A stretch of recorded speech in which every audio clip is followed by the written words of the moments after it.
ఒప్పుకోవడమేంటి రూపా? తనేమైనా చిన్న దొంగతనం చేసి నిజం ఒప్పుకుందా, లేదంటే అబద్ధం చెప్పి తప్పు ఒప్పుకుందా? ప్రాణం లాంటి నా పరువు తీసింది, నా ప్రాణం పోయేంత పని చేసింది.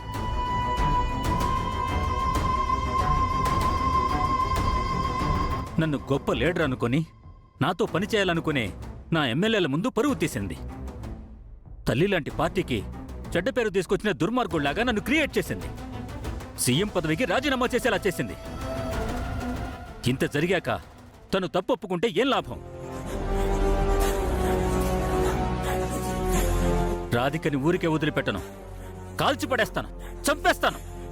నేను పడుతున్న బాధ తను కూడా పడాలి.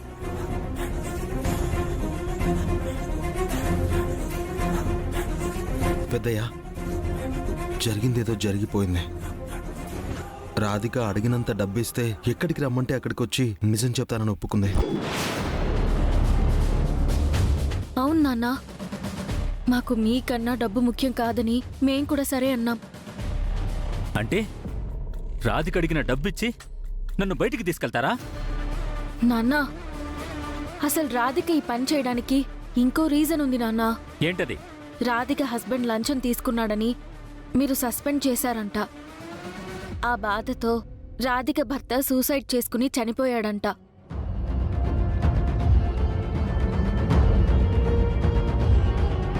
ఓ, ఆ లంచగొండి భార్యనా ఈ రాధిక? లంచం తీసుకుంటే సస్పెండ్ చేయకుండా సత్కారం చేస్తారా? ఆ కోపంతోనే ఇలా చేసింది నాన్న. అందుకే తన భర్త లేడు కాబట్టి బతకడానికి డబ్బు కావాలి అని అడిగింది. లంచం తీసుకుని వాడు పోయాడు, వాడి చావును అడ్డం పెట్టుకుని ఈవిడిలా లంచాలు తీసుకుంటుందన్నమాట. అదే గనక జరిగితే రాధిక తప్పు ఒప్పుకోవడం కాదు, నేను తప్పు చేశానని ఒప్పుకున్నట్టు అవుతుంది. డబ్బుతో రాధిక మనసు మార్చి అబద్ధం చెప్పించినట్టు అవుతుంది. అప్పుడు బయటకు వచ్చిన ప్రతి క్షణం నేను చస్తూ బతకాల్సి వస్తుంది. అలా బతకడం కంటే ఇక్కడ చావడమే మేలు. నానా, అవును రూపా, అంతకు మించి నాకు ఆప్షనే లేదు. పెద్దయ్య, అలా మాట్లాడకండి పెద్దయ్య. తనకి డబ్బిచ్చి అబద్ధాన్ని నిజంగా చెప్పమని అడగలేదు పెద్దయ్య. నిజాన్ని నిజంగా చెప్పడానికే డబ్బిస్తామని చెప్పాం. మాకు మిమ్మల్ని బయటికి తీసుకురావడం ముఖ్యం. మీకు ఈ పరిస్థితి తీసుకొచ్చిన ఆ రాధికని చంపేయాలన్నంత కోపం మాకు ఉంది. కానీ అలా చేస్తే తనతో పాటు నిజం కూడా చచ్చిపోతుంది. అందుకే నిజాన్ని చంపడం కన్నా కొనడం మేలనిపించింది. అందుకే ఈ పని చేశాం.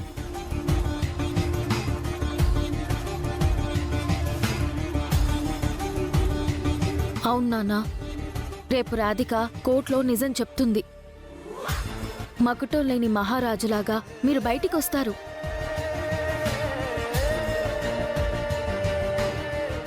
నాలుగు గోడల మధ్య జరిగిన అవమానమే బలమైన ఆశీర్వాదంగా మారబోతుంది నాన్న. మిమ్మల్ని అసహ్యించుకున్న వాళ్లే వాళ్ళని అసహ్యించుకునే రోజు వస్తుంది నాన్న. మీ మీద అనుమానం అనే బురద జల్లిన వాళ్లే రేపు గౌరవం అనే సుగంధాన్ని చల్లుతారు నాన్న. మళ్ళీ మీరు సీఎం పదవిని పొందుతారు నాన్న.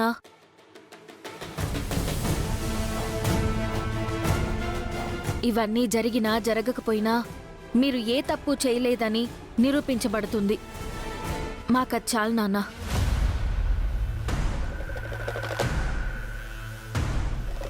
నాన్న, దయచేసి కాదనకండి నాన్న. Please Peddayya, కాదనకు Peddayya. Please Surya, please నాన్న. సరే, మీ ఇష్టం. సరే నాన్న, ఇంక మేము ఆ పనిలోనే ఉంటాం. మీరు జాగ్రత్త.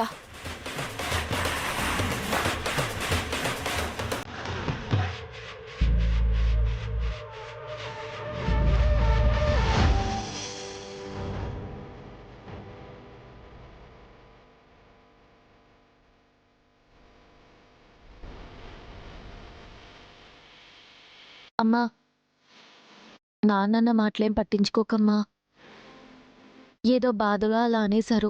మీ నాన్న గురించి నాకు చెప్తున్నావమ్మా? మీ నాన్న కోపంలో ఎలా ఉంటారో, బాధలో ఎలా ఉంటారో సంతోషంలో ఎలా ఉంటారో నాకు తెలుసు.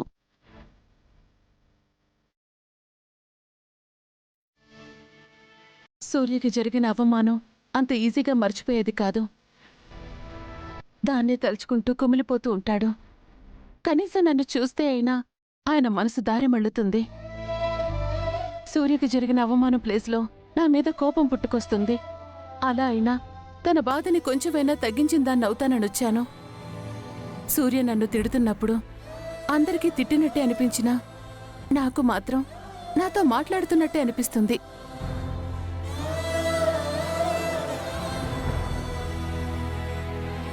నేను రావటానికి ఇది కూడా ఒక కారణం.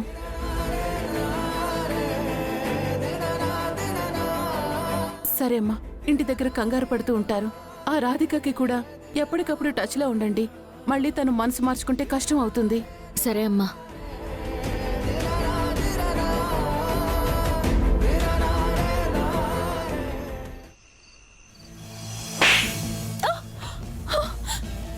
నువ్వేం చేస్తున్నావో నీకేనా అర్థమవుతుందా రాధిక? సీఎం సూర్యప్రతాప్ని సీఎం కుర్చీ నుండి దించినట్టే దించి మళ్ళీ కూర్చోబెడతా అంటున్నావు. అదే గనక జరిగితే మనల్ని ప్రాణాలతో వదులుతాడనుకుంటున్నావా? చూడు జీవన్, నువ్వు నాకు అప్పగించిన పని పూర్తి చేశాను.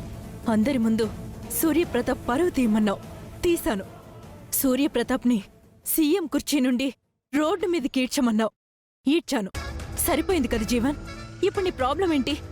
ఇప్పుడు వాళ్ళిచ్చే ఆస్తి కోసం సూర్యప్రతాప్ ఏ తప్పు చేయలేదని నువ్వు ఒప్పుకోకూడదు. సూర్యప్రతాప్ తప్పుడు మనిషిగానే కూచెలు లెక్క పెట్టాలి. అప్పుడే కదా నా పగ తీరేది. చూడు జీవన్, నువ్వు చెప్పిన పని నేను చేస్తానని ఒప్పుకుంది డబ్బు కోసం మాత్రమే.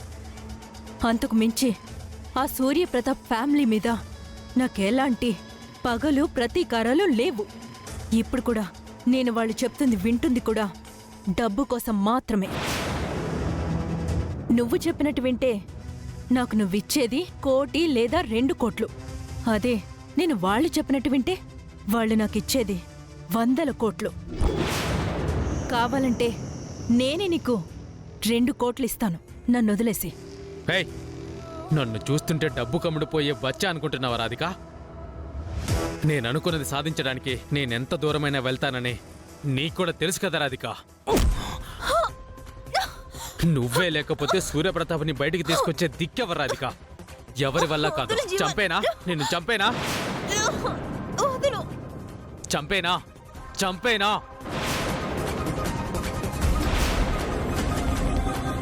సూర్యప్రతాప్ని మేం బయటికి తీసుకొస్తాం.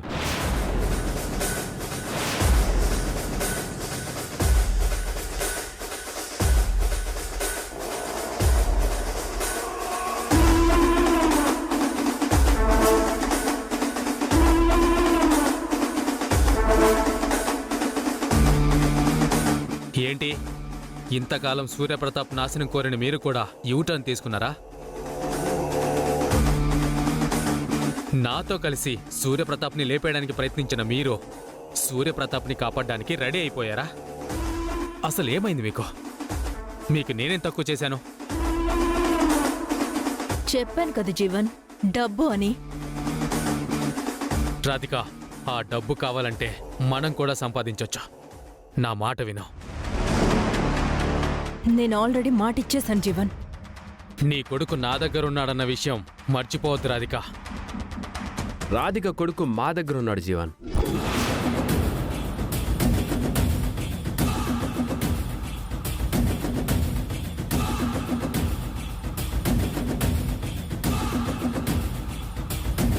చాలా థ్యాంక్స్ దీపక్. జీవన్ నుంచి నన్ను కాపాడావు, నా కొడుకుని కాపాడావు. ఇంతకీ నా కొడుకు ఎక్కడున్నాడు? నీ కొడుకు సేఫ్గానే ఉన్నాడు, నువ్వేం భయపడకు. జీవన్ అంత తక్కువ అంచనా వేయడానికి లేదని మనవాళ్ళ దగ్గరే ఉంచాను. రేపు కోర్టు ముగిశాక వాణ్ణి నీకు అప్పగిస్తాను.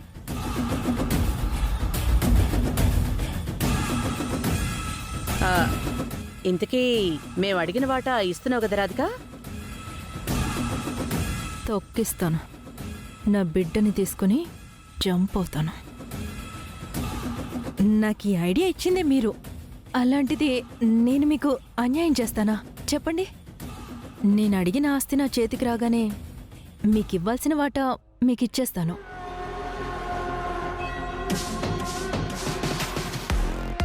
మా వాటా కాదే, నీ బిడ్డను అడ్డం పెట్టుకుని నీ వాటా కూడా లాగేసుకుంటాం. ఇంతకీ నేను అడిగిన ఆస్తి వాళ్ళు ఇస్తారంటారా? ఇస్తారు. మా రూపకి రూపాయి మీద కన్నా వాళ్ళ నాన్న మీద ప్రేమ ఎక్కువ. రూప మాటిచ్చిందంటే తప్పదు. ఆస్తి గురించి నువ్వేం వరి అవ్వకు. ఏం మాట్లాడుతున్నారు మీరు?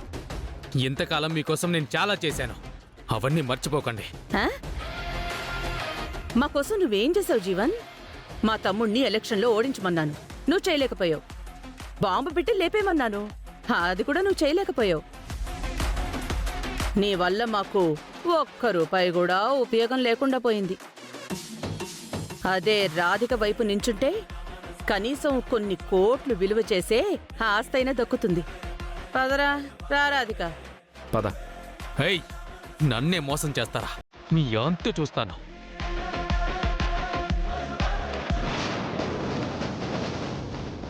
నువ్వేమీ చేయలేవు.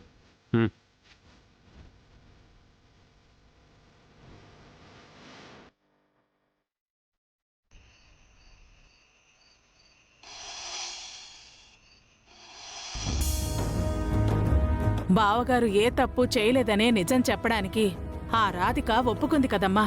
ఆ విషయం చెప్పాక కూడా బావగారు బాధపడుతూనే ఉన్నారా? అన్నయ్య ఎలా ఉన్నారు రూపా? నాన్నగారికి జరిగిన అవమానానికి ఎలా ఉంటారు బాబాయ్? చాలా బాధపడుతున్నారు. కనీసం మొహం చూపించడానికి కూడా ఇష్టపడట్లేదు.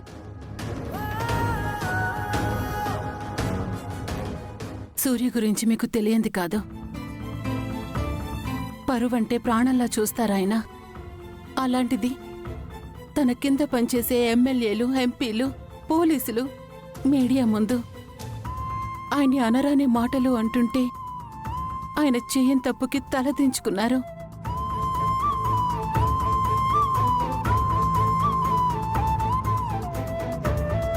సూర్య బాధ అంత ఈజీగా తగ్గేది కాదు.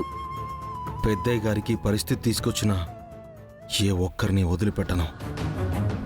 ఆవేశపడకు రాజు. ఇప్పుడు మనం చెయ్యాల్సింది సూర్యకి గతి పట్టించిన వాళ్ల మీద ప్రతీకారం తీర్చుకోవడం కాదు. సూర్య ఏ తప్పు చేయలేదని నిరూపించాలి. నింద మోపిన వాళ్లతోనే నిజం కక్కించాలి.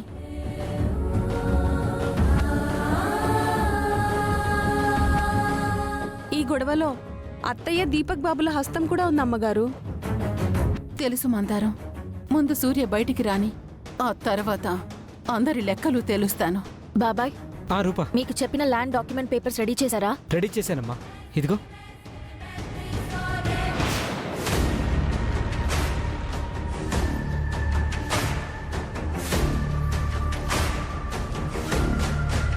ఆ రాధిక ఇంట్లో అడుగుపెట్టినప్పుడే నాకు అనుమానం వచ్చింది. ఏదో ఒక వంకతో నా తమ్ముణ్ణి టచ్ చేస్తూనే ఉండేది. ఇంత దారుణాన్ని కొడిగొడుతుందని అస్సలు అనుకోలేదు.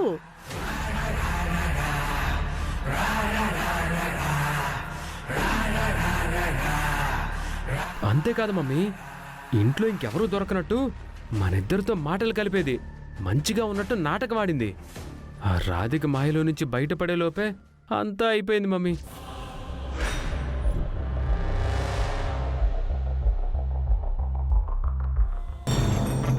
మన బాధనంతా అమ్మవారికి చెప్పుకున్నాం కదా దీపక్. ఇక మీ మావయ్య సంగతి ఆ అమ్మవారే చూసుకుంటారు.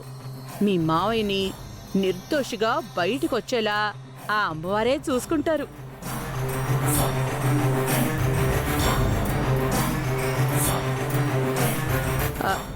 ఏంటి మమ్మల్ని అలా చూస్తున్నారు? తమ్ముడు ఎలాంటి ఇబ్బంది లేకుండా బయటికి రావాలని, మళ్ళీ కడిగిన ముచ్చంలా సీఎం కుర్చీలో కూర్చోవాలని, మన ఆస్తిలో చిల్లి గవ్వ కూడా ఆ నయవంచకురాలికి దక్కకూడదని ఆ అమ్మవారికి మొక్కుకున్నాం.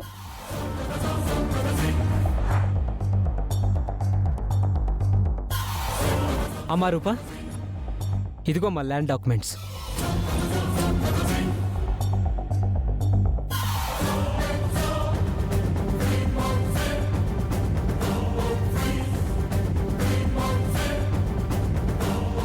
బాబాయ్, పెన్నివ్వండి.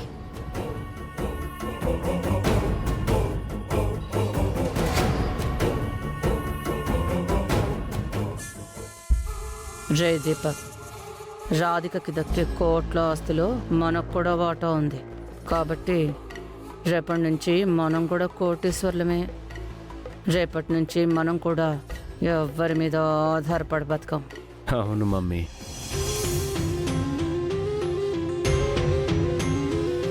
సారీ నాన్న, మిమ్మల్ని విడిపించుకోవడానికి ఇంతకన్నా వేరే మార్గం దొరకలేదు.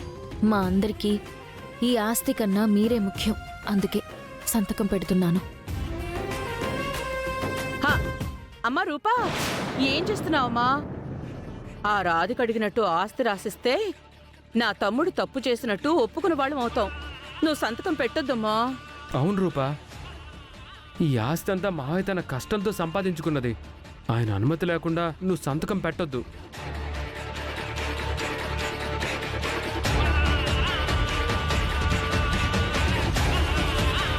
ఇప్పుడు నువ్వు ఈ డాక్యుమెంట్స్ మీద సంతకం పెడితే రేపు మొత్తం ఆస్తి కావాలని కూర్చుంటుంది. అప్పుడేం చేస్తాం? అప్పుడు కూడా సంతకం పెడతానత్తయ్యా.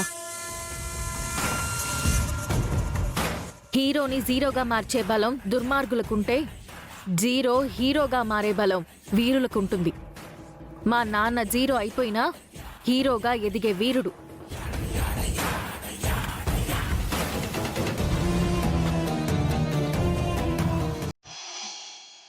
బాగా చెప్పావు రూపా. ఉన్న ఆస్తిని తల్లిదండ్రులుండగానే వాటాలేసుకుని పనిచేసుకుంటున్న పిల్లలున్న ఈ రోజుల్లో తండ్రి కోసం కోట్ల ఆస్తిని సైతం లెక్క చేయని నిన్ను చూస్తుంటే చాలా గర్వంగా ఉంది.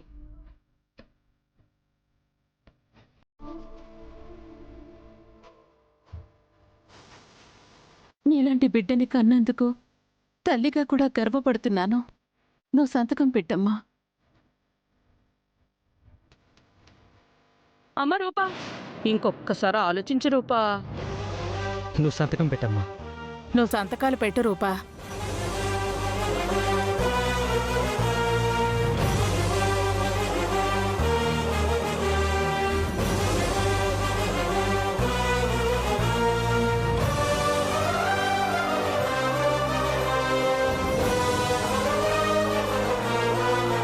అమ్మా రూపా, ఇవ్వమ్మా, నేను సంతకం పెడతాను.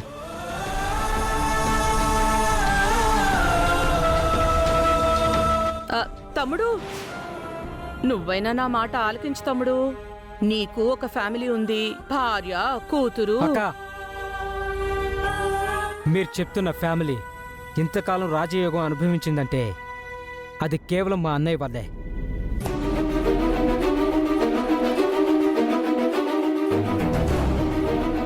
అలాంటి అన్నయ్య బాధలో ఉంటే ఆస్తి గురించి ఆలోచిస్తూ ఉండలేను. ఫ్యామిలీ అంటే అన్నయ్య లేకుండా నేను ఊహించుకోలేను. సుమా, నాకు రావాల్సిన ఆస్తి పైన నీకేమైనా ఆశ ఉందా? మీరు సంతకం పెట్టండి.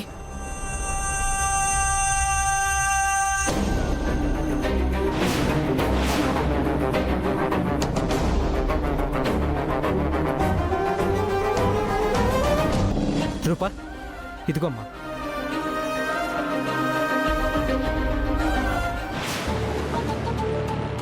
రే దీపక్, ఎన్నాళ్ల నుంచో వేచున్న ఆస్తి ఇప్పుడు మనకి దక్కబోతోంది. అవును మమ్మీ.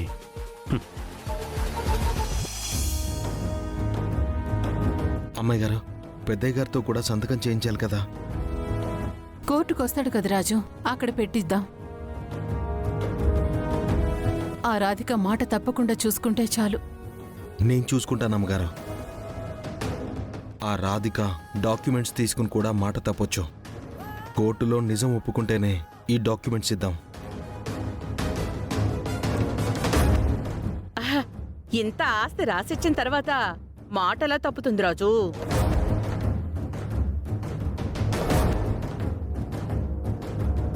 రే దీపక్, మీ మావికి ఇంకే ప్రమాదం లేదు. పదరా.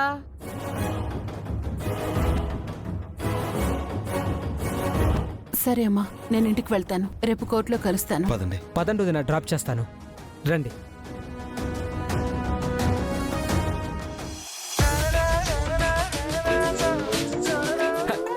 రాధిక రాధిక రాధిక రాధిక రాధిక రాధిక పడిపోతుందా? రాధిక రాధిక రాధిక దిక్క మీ దిక్క. అయ్యో దీపక్. రే దీపక్, రేపటి నుంచి మనం కూడా కోటీశ్వర్లం అవబోతున్నాం.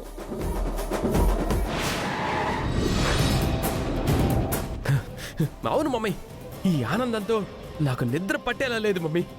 దీపక్, ఈ ఆనందంలోనే మనం హ్యాపీగా నిద్రపోవాలరా.